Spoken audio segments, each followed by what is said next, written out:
Sehatra hafa tanteraka kosa indray nampiakapeo indray ry zareo anivon'ny mpandrarahany fonja ary nanome feim-potoana 2 herinandro ho an'ny ministeran'ny fitsarana malina ny fangatahana izy ireo. Voalaza tokoa mantsy fa fangatahana roa amin'ireo fangatahana maro dia maro izay napetraka izy ireo no nazahoana valiny mahafapo. Anisindray ny fikaonando fivorimbe ara-potoana izay nitontosaina izy ireo androany tetsy amin'ny ANS ampefolo tetsy.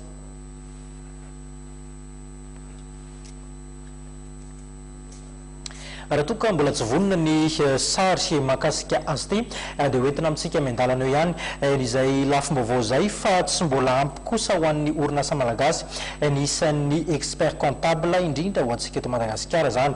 Somary tara ireo expert comptable zany raha oharina amin'ny firenen-kafa ny isa eto ny tinambara amin'izay fahatarana izay manodidina ny 20 eo fotsiny ny isan'izy ireo andray ny fivorian'ny FIDEF na ny fikambanan'ny olafitry ny expert comptable aty amin'ny tany miteny frantsay moa Madagasikara amin'ny voalohan'ny volana io ahafahana mifampizaratra kefa ny fisiny izy ity. Tsy mbola tena ampy ho an'ny orinasa malagasy ny isan'ny expert comptable eto Madagasikara ankehitriny. Manodidina 20 eo fotsiny mantsy ny isan'izy ireo. Ary raha araka ny nambaran'ny filohan'ny olafitry ny expert comptable dia mbola somary tara ny expert comptable eto amintsika mihoatra amin'ireo any ivelany indrindra fa ireo any firenena amin'ny teny anglisy.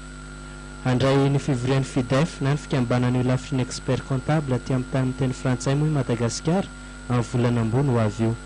Mandritra izany no ahafahan'ny avy eto an-toerana mandraitra kefa avy amin'ireo avy any amin'ny hafa firenena. Fédération internationale des experts comptables francophones. Zany hoe amin'ny maha-francophone anazy ireo tany mampiasa sy miteny frantsay no mivondrona ao anaty misy 700 izy ireo amin'izao fotoana izao. Dia ireo tany ireo zany ny expert comptable miasa any amin'ireo tany ireo no nanapa-kevitra fa ndoa hivory amin'ny Madagasikara amin'ity volana oktobra ity.